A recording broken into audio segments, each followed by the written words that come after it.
हमारे साथ मौजूद है वीरेन जी।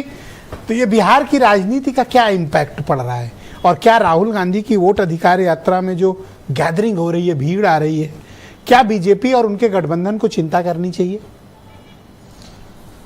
देखिए, बिहार चुनाव में अभी पूरी गर्मी तो पैदा नहीं हुई है, लेकिन ये जरूर है कि राहुल गांधी ने एक तरफा मामला खींच रखा है और ये कहा जा सकता है कि वो बिहार के चुनाव में जिस तरह से आगे गए हैं उससे जो उनकी राष्ट्रीय स्तर पर एक सर्वमान्य विपक्ष के नेता की छवि है वो काफ़ी मजबूत हुई। दक्षिण भारत में राहुल गांधी को चुनावी यात्रा के काफ़ी लाभ मिले थे और उत्तर भारत में ये उनका एक बड़ा अभियान है जो भी 1 सितंबर तक चलेगा और गांधी के पटना के गांधी मैदान में ख़त्म होगा। तो सारे विपक्ष के नेता भी वहाँ जुटेंगे। ब्रजेश जी, चुनाव में माहौल बनता है, सरकारें नहीं बन पाती।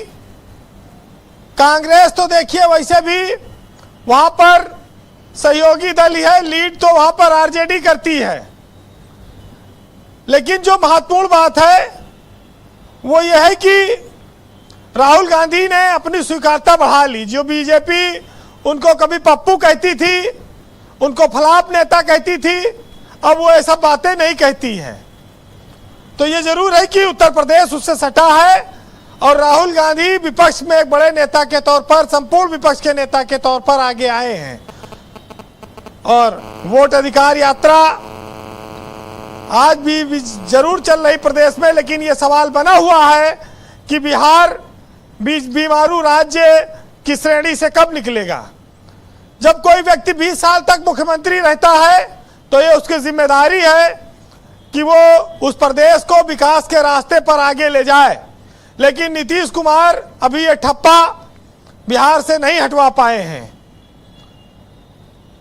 दूसरी ओर देखिए, राहुल गांधी का भविष्य क्या होगा, इस यात्रा का परिणाम तय करेगा, बिहार का चुनाव परिणाम तय करेगा कि वो किस बुलंदी पर पहुंचे हैं। और एक चीज खटकती है कि अगर ओवैसी ना होते तो पिछली बार सरकार इनकी बन जाती, तेजस्वी यादव की। ओवैसी ने काफी वोट काटा था, वो वोट कटवा की जो भूमिका है वो इस बार फिर रहेंगे।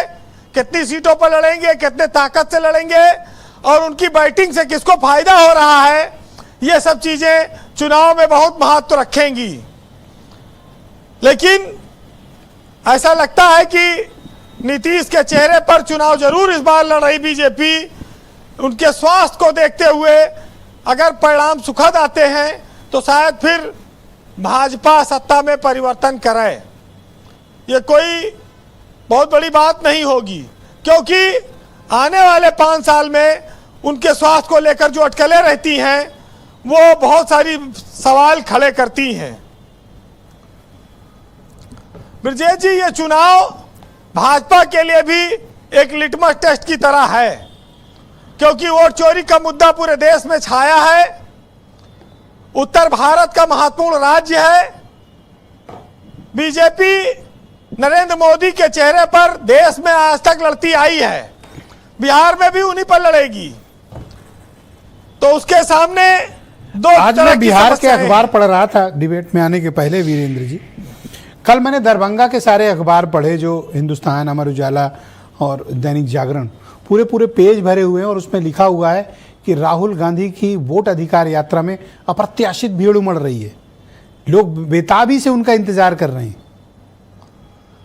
बिल्कुल, राहुल क्या ये गांधी वोट में कन्वर्ट होगी या सिर्फ एक ग्लैमर है? उनके लिए उनकी सिक्योरिटी को बढ़ाती हैं, फलदायी साबित हुई हैं। बीजेपी के सामने देखिए बिहार में कोई बड़ा चेहरा नहीं है और नीतीश के स्वास्थ्य को लेकर जो खबरें आती है वो भी दोनों चिंता की भी। एक तरफ राहुल गांधी है, दूसरी तरफ बीजेपी की। लेकिन एक चीज जान लीजिए, सरकार अगर बनती भी है तो कांग्रेस का तो मुख्यमंत्री बनना नहीं है। वहां तो कांग्रेस को डिप्टी वाली लड़ाई नंबर 2, 3 पर ही प्ले करना है, वो भी डिप्टी वाली लड़ाई में है। हाँ, और कांग्रेस बिहार ही नहीं देश के अधिकांश राज्यों में दो राष्ट्रीय स्तर की पार्टियां, राष्ट्रीय पार्टियां दोनों डिप्टी के लिए लड़ रही हैं। ये काम सिर्फ बिहार ही कर सकता है सर। तो ये साफ है कि हार जीत से कोई बहुत असर पड़ेगा नहीं कांग्रेस को। जी। तो ये तो उसी तरह का नंबर है, उसी तरह का मामला होगा कि भाई एग्जाम पेपर दिए, बोले कैसा था, कहीं बहुत अच्छा गया, बाद में रिजल्ट आया फेल हो गया, कहीं तो वोट चोरी हो गया। तो ये सब चीजें एक चल ही रहा है माहौल, वोट चोरी से बहुत सारी हार और जीत बच सकती हैं। अब ये देखना होगा कि बिहार में ओवैसी किस भूमिका में रहते हैं और इस बार वो कितना वोट काट पाते हैं। अभी तो चुनाव में काफी वक्त है, लेकिन राहुल, प्रियंका, विपक्ष के नेता, दक्षिण भारत के कई मुख्यमंत्री सब आ रहे हैं, तो स्वाभाविक है जी कि नीतीश को घेरने की तैयारी है। अब नीतीश कमल के फूल पर बैठकर बैतरणी पार कर पाते हैं कि नहीं, ये अपने आप में एक बड़ा सवाल है और चुनाव परिणाम के बाद सच्चाई सामने आएगी। फिलहाल एक कविता है, सुनिएगा कि शोर मचा है, जोर मचा है, बिहार में बहार है और बचता है विकास का भोंपू, जनता की सरकार है। और नेता आए मूर्ख बनाए, वादों की बौछार है और नाकामी कहे छिपाकर कि विपक्ष की बातें बेकार हैं। कुर्सी से चिपक कर बोले होना विकास अब अगली बार है और कराहती बेबस जनता समस्याओं का अंबार है।